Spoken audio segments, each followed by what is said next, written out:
Final round. Power. Nice shot. KO. Welcome to Gaymer Girls.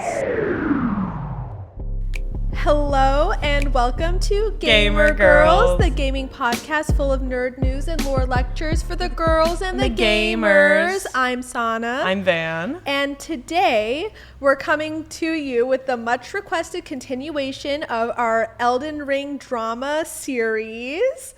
Very excited, but this time, we covered Marika's drama, we covered her family drama. I learned that Marika and Radagon are in fact the same person, and know, they're both drama queens. They are drama queens, which honestly, now that there's been the announcement that there's an A24 adaptation. An adaptation of Elden Ring? Yeah.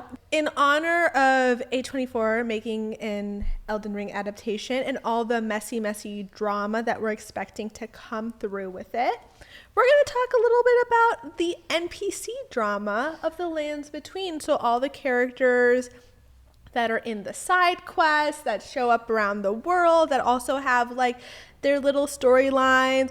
We're going to be covering their drama. I'm so excited. I didn't realize how in-depth the lore was until I was trolling through the comments, and I'm Googling things. I'm on Reddit. I'm trying to figure out what these people are talking about. There's so much. It's crazy. This world is huge and there are so many side quests, and they're also really easily missable due to the fact that there's no quest markers. There's no quest direction. There's no quest markers? There's no quest markers.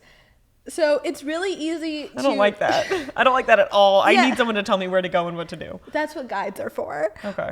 But there's no quest markers, so it's really easy to lose them or not realize that you accidentally went too far in the story and now Rajier's dead and you don't know what to do because you were trying to do his quest line, but now he's a rotting corpse on the balcony.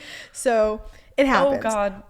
So if you miss quest lines, there are permanent consequences? You can get locked out of them if you progress too far, but that's not all of them. There's some that you can even finish the game and still complete. Ooh. So it just kind of depends on which quest line it is. But it's not as unforgiving as I make it out to be, I promise. That's good because I'm a gentle gamer. Yes.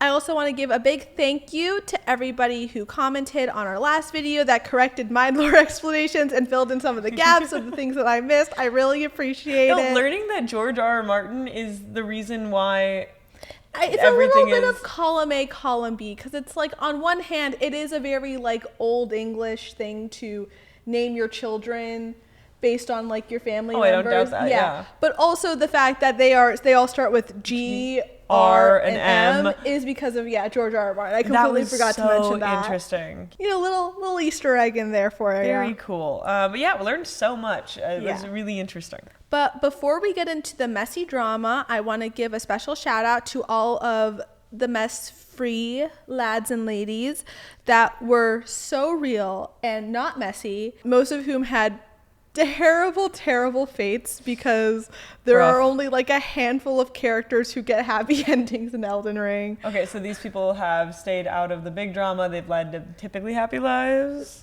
They stayed out of the drama, and some of them tried to be drama free as much as possible, but some of them, still got wrapped up in it and died anyways. Okay. So yeah, it does seem like that kind of world in Elden Ring. Yeah, just aesthetics alone seems unforgiving. It's pretty brutal.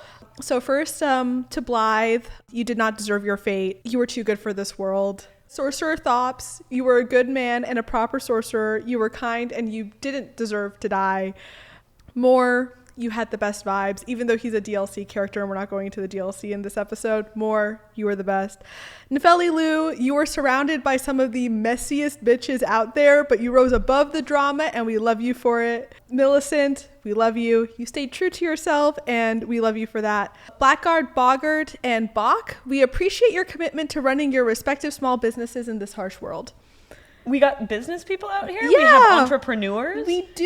Ooh. Bach is a tailor and Boggart has a prawn and crab restaurant that he Lovely. And lastly, to Latenna, thank you for being willing to trust us and fight by our side after your wolf passed away. We love you. She's great. Also, voiced by Jennifer English, Oh. who voiced Shadowheart and Yeah. Mayo. Yeah. No, that's crazy. Really Yeah. cool. Okay. Yeah, I think this was her first big project was Latenna in Elden Ring, but Wow. yeah. So we had a lot of comments on our last episode on what storylines to cover next or which ones were like the messiest stories.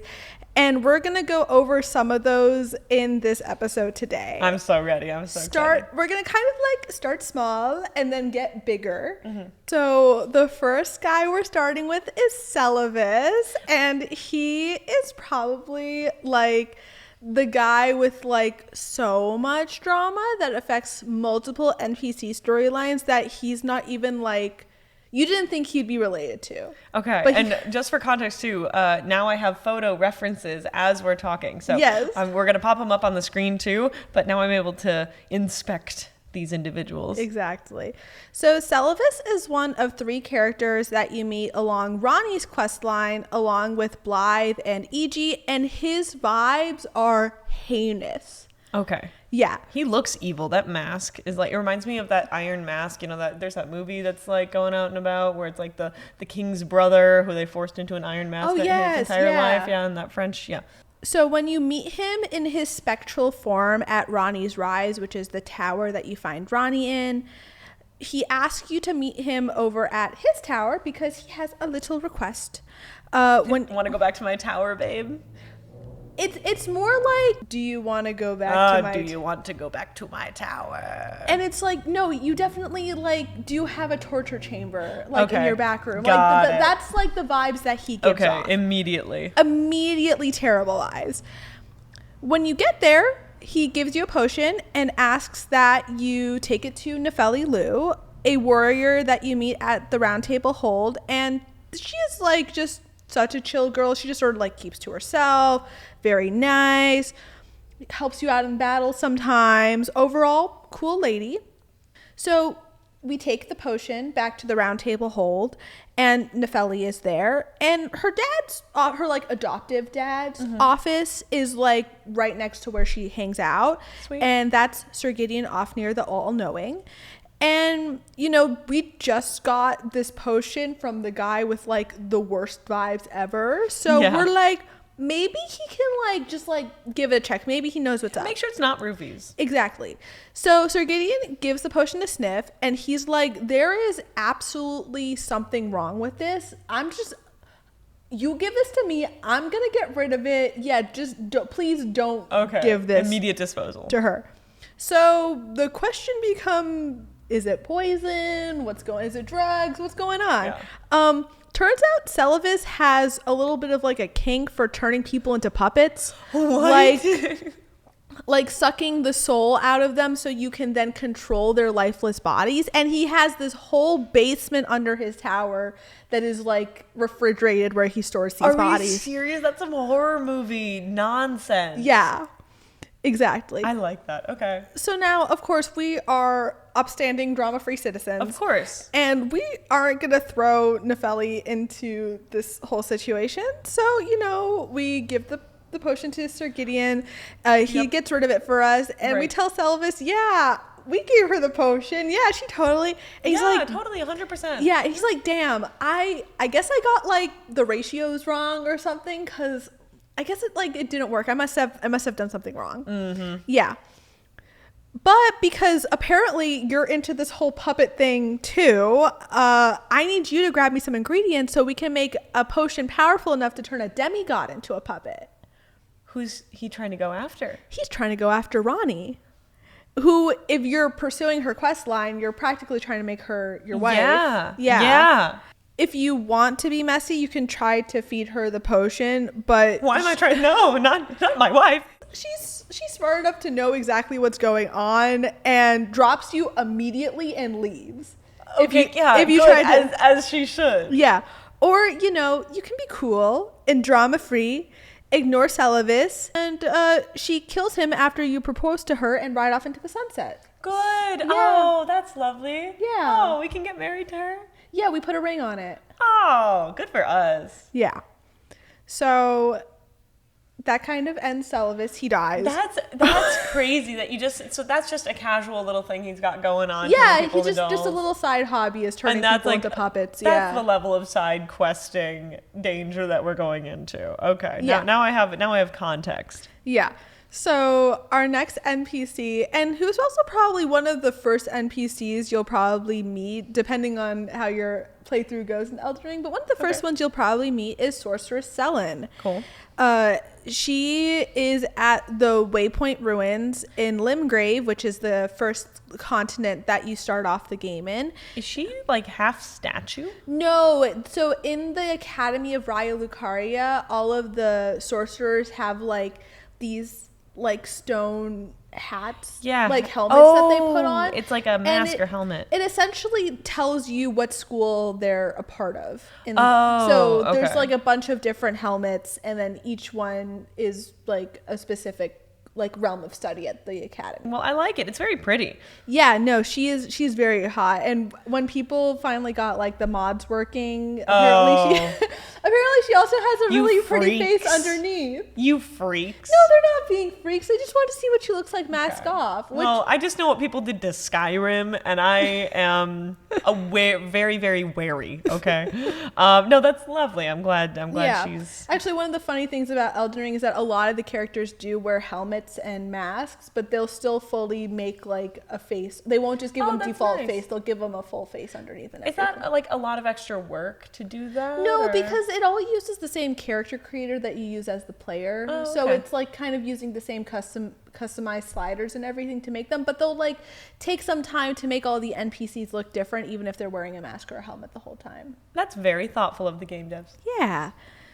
So when you meet Sellen at the start, she seems pretty cool. She offers to teach us a few spells and is overall a very pleasant personality, especially after meeting a bunch of enemies just to get there who want to kill us. Cool. So to have her just be in this basement and be like, yeah, I'll teach you some spells. Why not? It's really nice. Like sort of maybe a part of the tutorial, or she is kind of your first if you don't have some of the starter spells, or if you want to dip into magic at the start of the game, she does sell you a lot of like the starter glintstone spells. Okay, cool. Yeah. So not necessarily tutorial, but she is one of the first merchants that you meet that sells sorceries. So if you ask her to teach magic, she's like, hey, I was exiled from the Academy of Raya Lucaria. They kicked me out of the university. Are you sure you want like me to be your teacher? Why was she kicked out? Well, we'll get there. But you know, we're on our brand new journey to become Elden Lord. Of course we don't care about her academic record. No. We just want to learn some spells.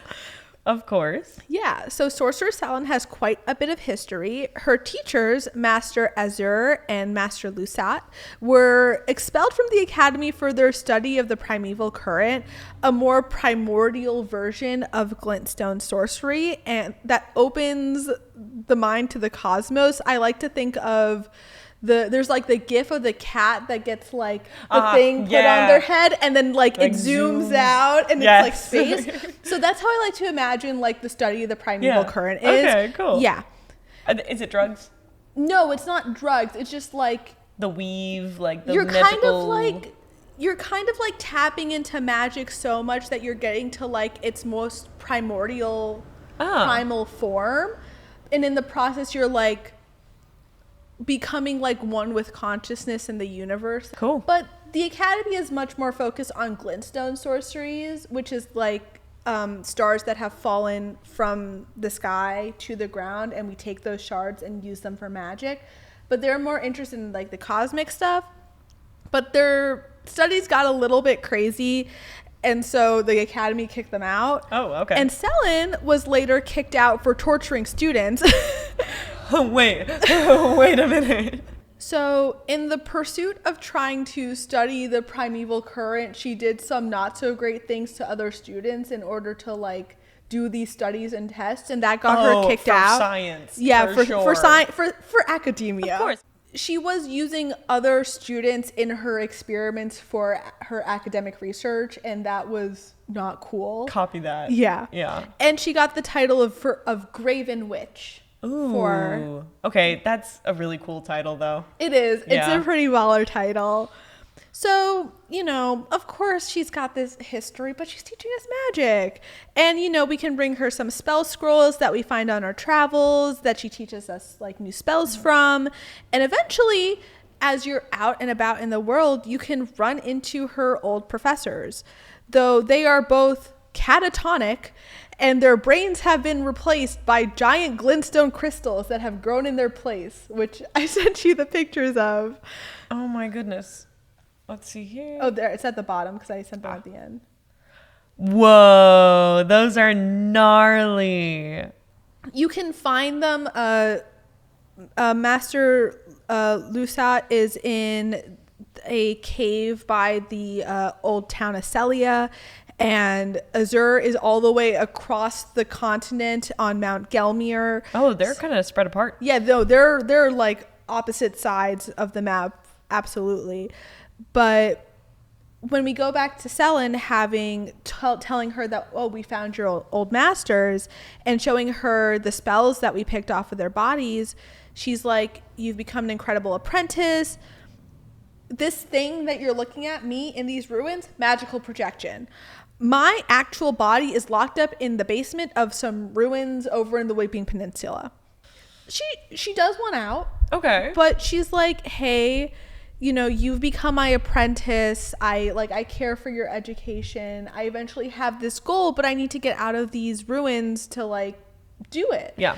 So we find her shackled in the basement of Witchbane ruins, shackled to the wall, and she gives us her primal glintstone, which essentially holds her soul in it and is like a shard containing her essence. And she's like, hey, hold on to this. And guess what creepy guy we know who keeps lifeless puppets in his basement? No!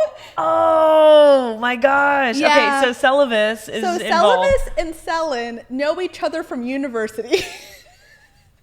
Oh, they were college friends. They were college friends. Oh my god. So Seluvis was doing his own heinous things on one side. Oh. Sellen was doing her own heinous things somewhere else. But when Just she got two kicked out of besties. school, he did her a solid. He did her a favor, and was like, hey, I'll help you get out, make you another body and stuff, just so if you ever run into trouble. So now that we have access to this basement, we just stick her primal glintstone into this other body. Great. And she's like, thank you so much for freeing me. Let's go back to the academy, reestablish the primeval current, and leave this dumb glintstone sorcery stuff in the dust. Great. Because at this point, Renala is heartbroken. She's in the Grand Library. Yeah. The academy has fallen to ruin because all the different sorcerers are fighting amongst each other. It's chaos. So you run to the academy and to the Grand Library, and there's no one else there except Witch Hunter Jaren. We're not going to get into him. Okay. But he's there to kill Sellen. Okay. But of course, Sellen's our master. We're cool with her. We're chill with Sellen. She's become our master. We're her apprentice. She's taught us all these spells. So we team up with Sellen and we beat Jaren up, and Sellen stands victorious. Yay. And so she's like, yay, I'm so happy. And even though she, is so happy that she is now in the Grand Library, she can start over, rebuilding the Academy of Raya Lucaria in her image, bringing it back to its former glory. Queen Renala isn't there. And she's like, hey, when you become Elden Lord, because I know you were destined for more, think of me. Yeah, we are. Oh.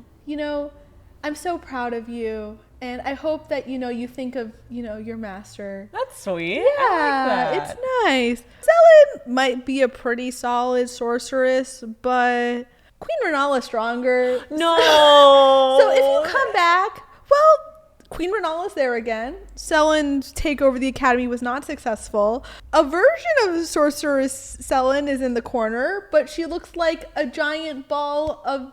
Okay, Asana has sent me all these photos, and I have some that are covered with a spoiler tag. So I'm going to click on this. Oh, that's nasty. What did they do to her? Oh, what? That's so freaky. This game is scary. The design is crazy. Though actually, funny enough, there is like a back room in the academy where if you go inside, you can actually see like a ball of one of these. So there is like a theory that this is what this like spheroid amalgamation thing is also what the student she experimented on for her academic research. Now that's just desserts. So for our audio listeners, it's like this sphere of basically these faces, and hers is right in the middle there, but it's haunting and gruesome, and it's just a floating ball it's like of these faces. like stone sculpture heads that are all mushed together in a sphere. And that's what becomes of. And you can still buy sorceries from her if you have not bought her out. Yeah. Wow. That's cool. At least she's still down to trade. Yeah, and now she's technically back at the academy. Yeah. Okay. That's okay. That was a fun little storyline. Yeah. So our next story is the story of Volcano Manor. Ooh. And this area is entirely optional, and it also has a bunch of different ways of starting it, getting through it, getting to the end of it. Oh, so it's like an open side quest? Basically, yeah. But it also has some of the most drama, especially at the end. Ooh, okay. And also, there's going to be quite a few parts of this that I skip because it's a bunch of interlocking storylines as well. So just a heads up that we're going to be rushing over a few other things as well. So the story starts in Liurnia with a very peculiar girl named Raya.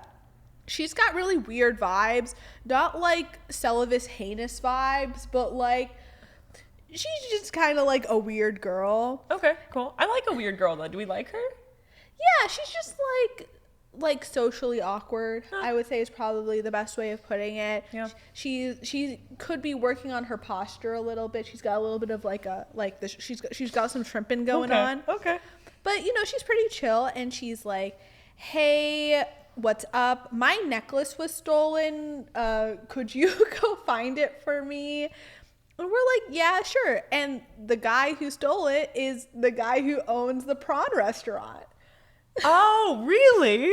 What is he? Oh, is his Well, prawn restaurant not doing well? Well, it's more like he started off as like a thief, like highwaymaning, but he is reformed. He's decided to start this business, and he's like, you could kill me for it, but also you could invest in my business and buy back the necklace from me, and I'll sell you some prawns. Oh, okay, and buy back the stolen necklace from him. Okay, Yeah. cool. So, and honestly, he's not selling it for like an arm and a leg. It's pretty cheap. So we buy back the necklace, invest in his business a little bit while we're at it, and we give the necklace back to Raya. She's like, "Thank you so much. And here's an invitation to Volcano Manor." Eventually, you can meet her again at the Altus Plateau, where she will teleport you directly to the manor. Oh, cool. Yeah. There's actually, I believe, a few ways to get yourself teleported there. This is like... But you have to teleport there. No, you can also walk through the front door. It is just very perilous because you have to climb up Mount Gaymer. It's quite the hike. There's a bunch of stuff that's trying to kill you along the way. Okay, so that's it's if you like wanna at the top of the volcano. Cool. Yeah, so it's a little bit of a hike. It's very perilous. So getting teleported there is honestly the easiest way to get inside. Do you like mine XP or something if you're gonna walk all the way up there? Is that why you do that? Yeah, or if you just don't feel like taking the easy way in. Okay, Yeah. no, I always feel like taking the easy way in. Yeah. I tried to get to the front door off a different route. It's not a fun time. Okay. There's so many things trying to kill you all the time. I mean, that's the whole game, but Yeah, that's things are true. trying to kill you all the time. And so we get to Volcano Manor, and there are a bunch of fellow Tarnished, just like yourself, and also a lady named Tanith. And she has some of the best fashion in the whole house. She's She got looks this very so cool metal mask and headpiece. I bet she'd be a fun cosplay. Do people cosplay her? I haven't seen any Lady Tanith cosplays, but I imagine they're out there. I'm not in the Elden Ring cosplay space as much. Fair, but the crown is really pretty. Yeah, no, her outfit is awesome. She's like, "Hey, Volcano Manor is for Tarnished who aren't feeling too hot about the whole burden of grace thing and, you know, the everything the two fingers are saying. And so we want to like rise up against the Erd Tree instead of like just, you know, taking their word for everything. Oh, okay. Cool. So it's like, hey, we don't like all this divine fate stuff. Let's do our own thing. So there's a bunch of other Tarnished there, and so she gives us some quests to invade the worlds of other Tarnished and slay them. This is kind of like a tutorial-ish because in the game you can invade other players' worlds and fight them. And that's cool. Yeah. I didn't But know in that. this case, it's not actual players. It's like NPC characters that you can invade their worlds and then kill them. And then with each contract, she gives you a little bit more information about Volcano Manor and its elusive owner. So Lady Tanith says that the true ruler of the manor is Lord Rykard, child of Queen Renala and Radagon. Rykard refused to squabble and fight for the shards of the Elden Ring that broke apart in the Shattering, and instead followed a different path to gain strength and stand up to the greater will that would, because he felt like squabbling over these shards like all of his siblings was like debasing themselves in front of the greater will, and didn't want this route for either himself or the Tarnished. Okay. So we do more contracts, but curiosity gets a little bit of the better of us, and we do some exploring of the manor as well. Past a false wall in one of the rooms, and there's a whole town inside this volcano with a church to a snake, and snakes are like super blasphemous in the lands between, so the fact that there's like a cathedral to this thing in the Volcano Manor is like pretty sus. Okay, but there's like a whole, can you like explore around the town? Yeah, and it's basically like a town that they have a bunch of places, a bunch of like cages and places to torture people because Rykard's job, I don't know if this was like his like job or like he gave himself this job, but he like tortures dissenters of the Golden Order. Oh, and great. So there's like cages and Iron Maidens, and it's like a whole operation down here inside this volcano. Yeah. So we're exploring this town. There's cages, Iron Maidens. It's a whole operation inside this volcano. But we've completed all these contracts. The time nears for our audience with Praetor Rykard. Ooh. And Tanith is like, you've done incredible work, killing all these Tarnished. Cover your eyes. I'm going to teleport you to the chamber where Lord Rykard is for you to meet him. So, you know, huge deal. Yeah. So she teleports us. This chamber, it's more of a cave. And where Lord Rykard stirs, it's not a man, but a giant serpent. And as the serpent coils around itself, Rykard's face appears in its flesh as he picks up a sword grafted with the bodies of all the other Tarnished who have come to face him. Oh, you have to fight him? Yeah, because, you know, he's cool and all, but you're meeting him so you can become part of the family. Oh, that's gnarly. Okay, so... And this was Renala and Radagon's kid, right? Yeah. How did he get like that? There was a giant world-eating serpent thing in Mount Gelmir that an older civilization prayed to and worshipped before snakes eventually became blasphemous in the lands between. Okay. And so in order to become stronger, he fed himself to the serpent to become one with it, and is collecting a bunch of other guys together with him. Oh, yeah. Gross. So it's basically the Borg, but for the snake, the serpent. He looks like a worm. Yeah. Yeah.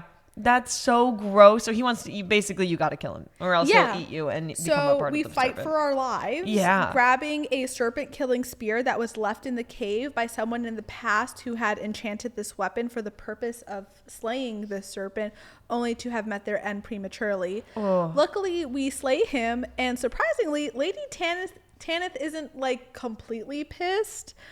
She's like, thank you so much for defeating him. He was weak, but he shall be reborn again even stronger. So, you know, we just got to wait for him to come back.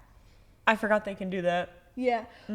But well, like what in what form? We don't know, but she's pretty like gung-ho on the fact that his death isn't permanent. Okay. And so he'll eventually come back stronger. Delightful. Yeah, so we pack our stuff out of the manor and check back on Lady Tanith in the cave only one more time, only to find that she is on the ground taking a bite out of the side of the great serpent, saying that he is vast and not easily consumed, and that she is eating him in hopes that they become one and eventually devour the gods together. Oh my god, so she's eating him. She's eating him? Yeah, she's like on the ground stuffing her face. She's gonna eat all of him? She's gonna try. Oh,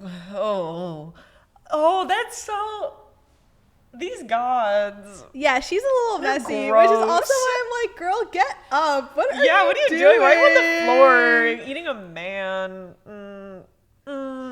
This is huge. How do you fight these really big gods? So actually for this fight specifically, the serpent killing spear that you find in the chamber, it has a special enchantment that when it's used in the fight, it has this really big long ranged attack. Oh. Yeah, so specifically in this fight, that part of it becomes a little bit easier because you kind of get like this longer range weapon basically to fight the super big guy. That's not the case for a lot of the other really big creatures, but this one, because there's lava everywhere and you need to keep a little bit more there distance. is. The floor is lava too.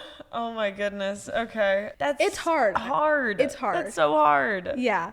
But that's the end of Lord Rykard. Oh my god. And Lady Tanith still gorging on his flesh to this day. Gorging on his flesh. That's disgusting. Girl, get up. Girl, get up. Oh, okay. And lastly, the last story that we will end today is a little bit of a longer one. And because it kind of takes us through the whole story of Elden Ring in a way, but on a slightly different path. Sure. So the story of the Flame of Frenzy is one that takes you all throughout the Lands Between from top to bottom, but begins before you even start the game with a man named Vike the Dragon Spear. Ooh, I have his design here. Yeah, so very Vike badass.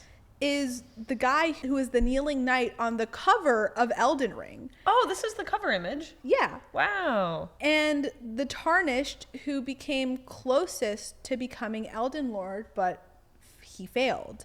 The question is, how could a knight as strong as him who got so close suddenly disappear? Ooh, okay, so this is the closest anyone's gotten to the Elden Ring, basically. Exactly. To understand his journey, we start in the Weeping Peninsula, the continent south of Limgrave where you start your quest. Riding beyond the Bridge of Sacrifice is a girl in a pink dress sitting on the side of the road. She has bandages over her eyes and her dress is covered in blood. She's giving very Buttercup in what's the movie? It's got My Name is Inigo Montoya. You killed my father. Prepare to die. Oh, the Princess Bride. She's giving very Princess Bride. I thought you were going for like a Powerpuff Girls. Oh no! But the way that she's kind of like where she's got like the gloves and she's tied up and she's got the like blindfold on. Oh, that's her belt. That's not. Oh, that's her belt. Okay. Yeah. Well, still, my comparison stands. Her name is Irina. And her father is Commander Edgar of Castle Morn, and she was snuck out of the castle after a violent rebellion by the Misbegotten staff was started. Misbegotten being these creatures that have like the wings and like tails, and they're kind of like these half animal, half animal, half humanoid type creatures. She's worried about her father's safety and asks that we deliver a letter to him at the castle. Sure, we just started this big shot quest to become Elden Lord, so why don't we go on this little side mission? Just to deliver a letter. Deliver a letter, gain some renown, do some cool things. I feel like that's a pretty standard side quest. Yeah, exactly, to like start your adventure, you know. We go to Castle Morn and it's an absolute mess.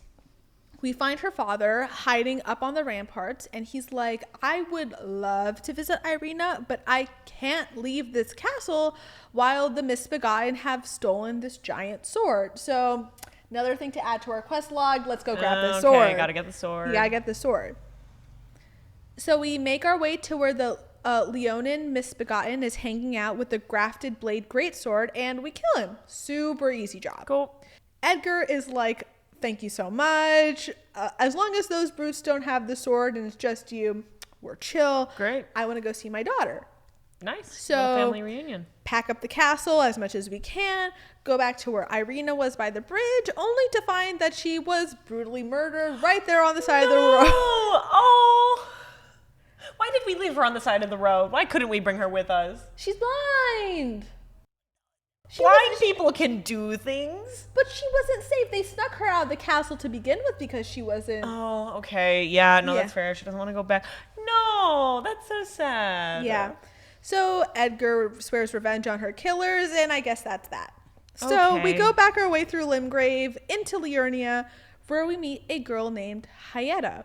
It's strange. She has the same pink dress, same blonde hair, Yeah. same bandages over her eyes, same voice, but she swears her name is Hyetta, and that this is the first time we're meeting.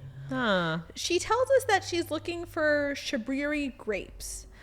She's like, I've been blind my whole life, but when I eat these grapes, I see this light in the back of my eyes that shows me where to go next. Weird. I immediately am suspicious of her. Basically, she believes that this light is leading her to her divine calling to become a finger maiden. We, of course, also have finger maidens are things in the world. They divine the words of the giant fingers. Okay. We have our own maiden on our journey, Melina. Okay. Who eventually we will burn at the fire to burn away the roots of the Erd tree. So every tarnish tends to have a maiden following them on their journey. Okay, cool. That's like your companion. Exactly. Great. So she believes her divine calling is to be a finger maiden. Of course, finding grapes is no issue for us, and we happen to have found one in Stormvale Castle, where we just came out of. Easy. Right next to a spirit blabbering about maidens and grapes on our way here. So we're like, yeah, here's a Very grape. convenient. Yeah. Hyetta is so happy that we got her a grape, and she's like, thank you so much. I can continue my journey. Blessings be upon you. Fantastic. Yeah, easy. It doesn't take too long for us to find her again because she's just a bit up north in some other ruins. Funny enough, there's also another shabriri grape in the ruins as well. We give her that grape and she thanks us, saying stuff about how the other people who gave her grapes on her journey were frail, trembling, and howling, but we're strong and firm.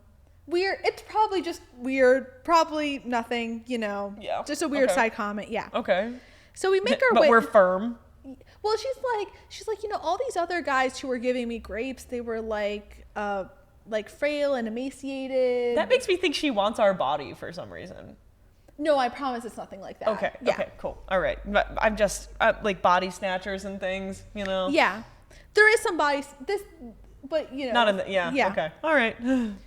We make our way through Liurnia and we happen upon a shack where we find Edgar. And of course we want to be like, oh my God, Edgar, your daughter's on the other side of the lake. Yeah. I mean, she goes by a different name and doesn't remember us, But like, she's basically your daughter. It's She looks basically, exactly the same. she looks like your body. But no, he's gone crazy and immediately goes to attack us. Of course, we have to defend No. ourselves, but Edgar dies in the fight. And when he dies, a shabriri grape drops with the rest of his equipment. Okay. There is also a spirit by the shack that says that he's gone mad due to frenzy.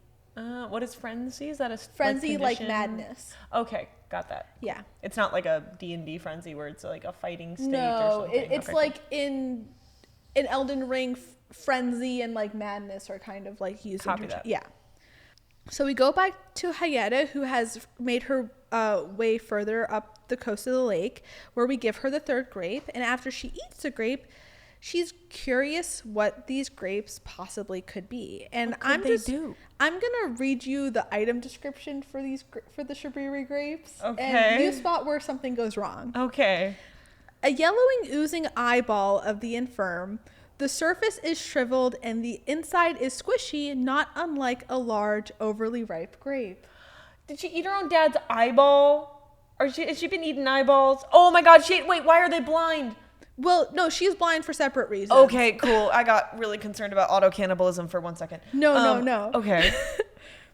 But of course, like the good tarnished we are, we tell her that these grapes are actually eyeballs. Yeah. She is shocked by the news, terrified to hear that the sounds that the people made when they were giving her the grapes were the sounds of them tearing out their own eyes in frenzied madness.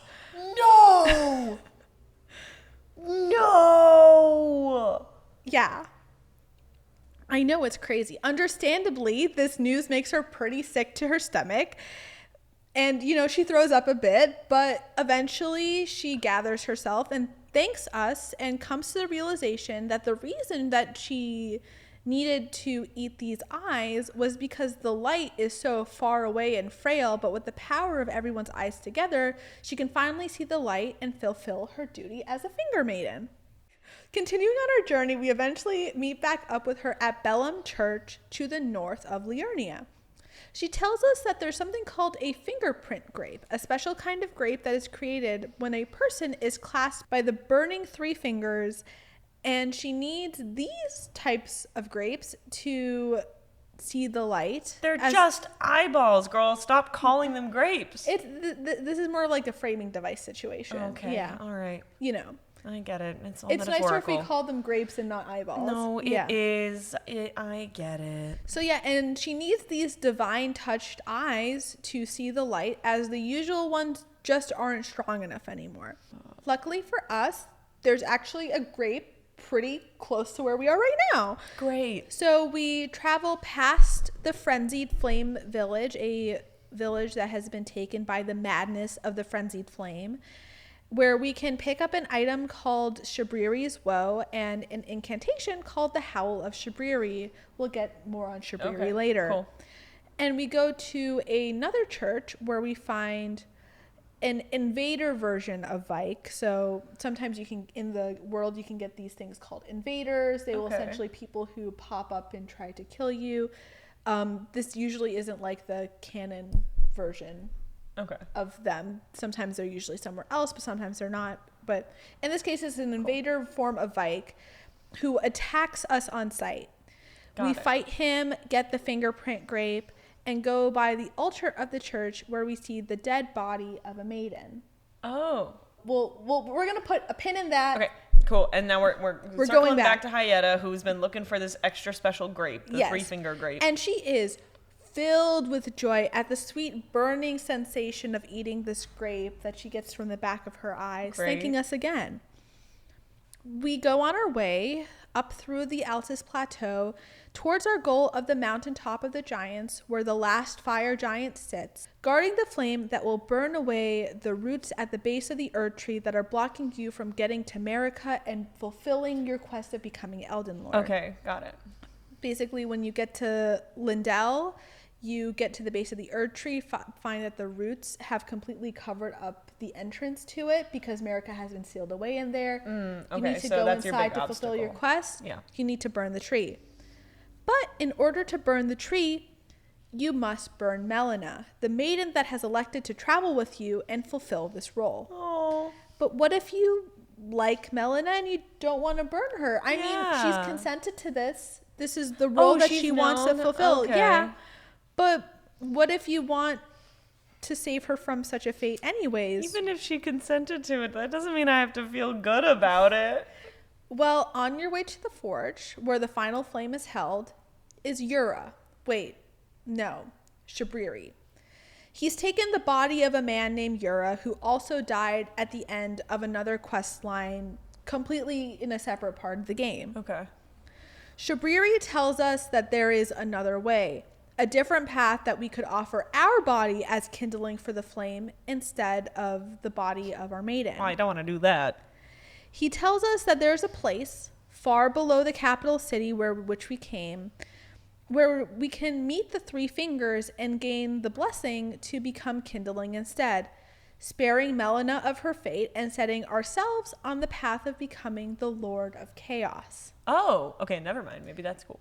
So just to talk about Shabriri a little bit. Yes.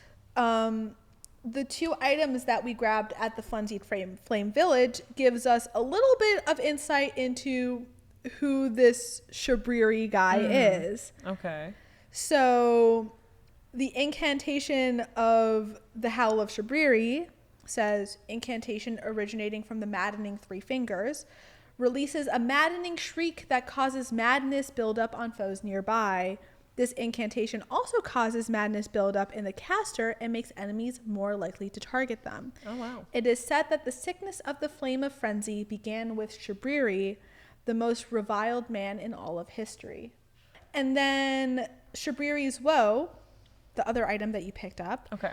Disturbing likeness of a man whose eyes have been gouged out. The corners of his mouth are upturned in an almost flirtatious manner.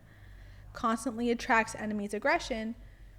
It is said that the man, named Shabriri, had his eyes gouged out as punishment for the crime of slander, and with time, the blight of the flame of frenzy came to dwell in its empty sockets. So that explains the lore behind the eyeball braids and Yeah. So when you find people who like have the flame of frenzy in them out in the world, usually you will see that their eyes are burning like this gold color. Okay, cool. So these two items, are you able to use them? And yeah, so like one of them is an incantation, so that's almost like a spell that you can cast. Okay, cool. Shabriri's woe is like an item that you can equip on your person. Copy that. But it's usually through these items that we can gain a little bit more context as to what's going on in the world and a little bit of context as so to the lore gets dropped in the little item descriptions and things. That's really fun. That's like a little puzzle you gotta find. Exactly.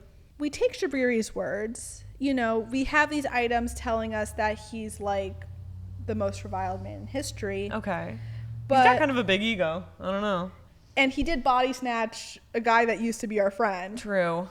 But we leave, head back to the capital, go beneath the city, through the sewers, and to a chamber that is guarded by a version of Moog, one of Marika's Omen children that she locked away in the sewers. Yes, I remember that. After killing him, Melina pleads us to turn around, but we know better than her. No, of course. She can't make decisions for herself. No. After all, we are saving her from being burned as our maiden. Yeah, that's true. We're going to be sacrificing ourselves so that we can become what, the god of chaos? Yep. At the back wall of the chamber has a little switch where, you know, you can flick it and it slides away to reveal something terrible inside. Something that I completely forgot to talk about when we were talking about Marika's wrongs in the last episode.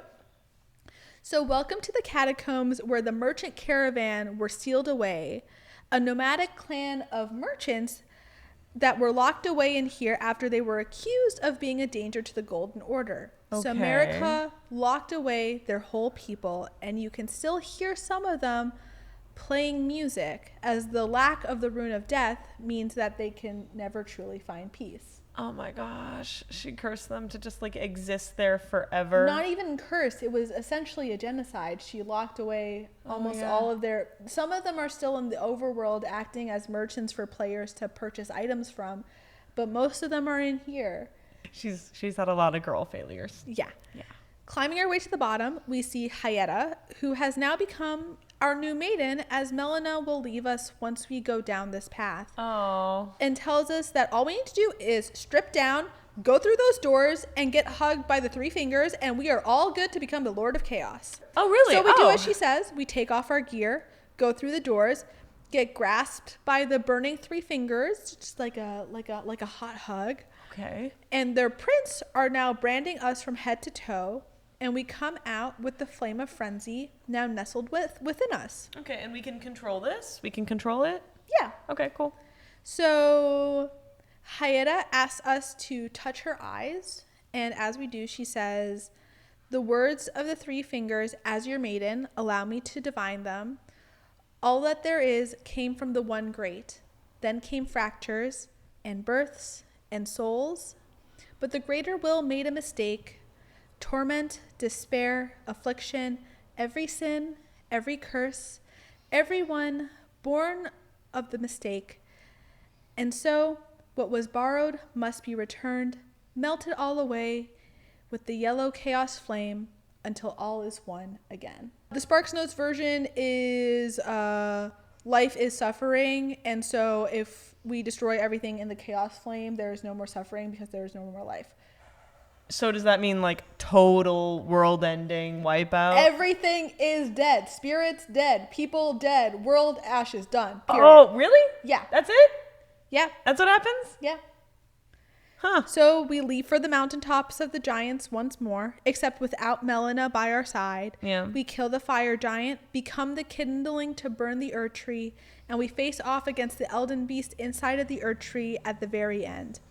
Instead of taking up the mantle of Elden Lord, instead we become the Lord of Frenzied Flame, letting chaos take the world as we burn the land, ending all suffering because everything is dead. So that's a real actual ending that you can have in the game. You can choose not to become the Elden Lord. You can instead burn everything down, just totally. Yeah. At the end, Melina appears, walking through the ashes and taking the whistle that we had been using to call our spirit steed throughout the whole of the game, but who is now dead because even the flame of frenzy destroys spirits. Wow. And proclaims, Lord of Frenzied Flame, I will seek you as far as you may travel to deliver what is yours, destined death. And so we look back to Vike, the man who got so close to becoming Elden Lord, but whether it be because of his own conscience or because he was lured to it, he found his ways underneath the capital as well, grasped by the three fingers. But in the end, he never fulfilled his quest of becoming the Lord of Frenzy, and his maiden still died anyways.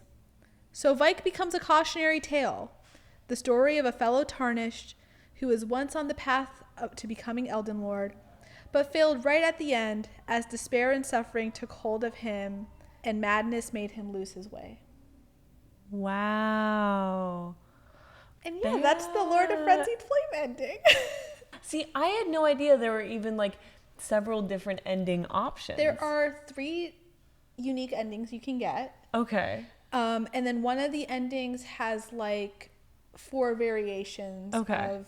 Is that the Elden Lord Yeah, ending? the true Elden Lord ending has like 4 different variations. There's like the Elden Lord ending, there's the Age of Order, Age of Despair, I think it's like Age of Undeath or something is the Fia one. I forget what I forget the actual like what it's called. Yeah. But it's kind of like depending on what side quests you do, you can get these like what are called mending runes that you can slot into the Elden Ring that sort of skew the world order to go in a certain direction. Okay, cool. So it's like if you want a world where undeath rules and you follow Fia's quest line, you can get this one rune at the end that says undeath be cool.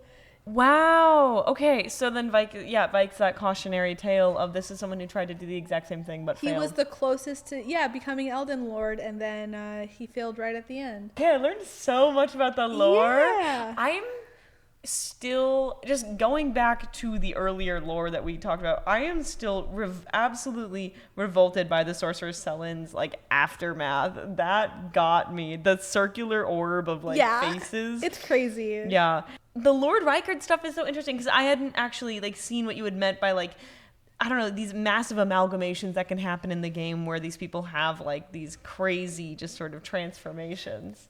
These guys love grafting other living beings onto things and onto themselves. It's a little bit of a weird obsession that some people have, but yeah. Oh, terrible. So Irina and Hayata, do we get any explanation why they look exactly the same? So my theory is that because there is like this established thing in Elden Ring that you can have the body and soul be separate, that technically speaking you could have, well, this body has the soul inhabiting this body has now died. Irina has died, so the soul of Hayata has found a home inside of her body. Got it. The same way Shabriri's soul or spirit found his way inside of Yura's. Yes.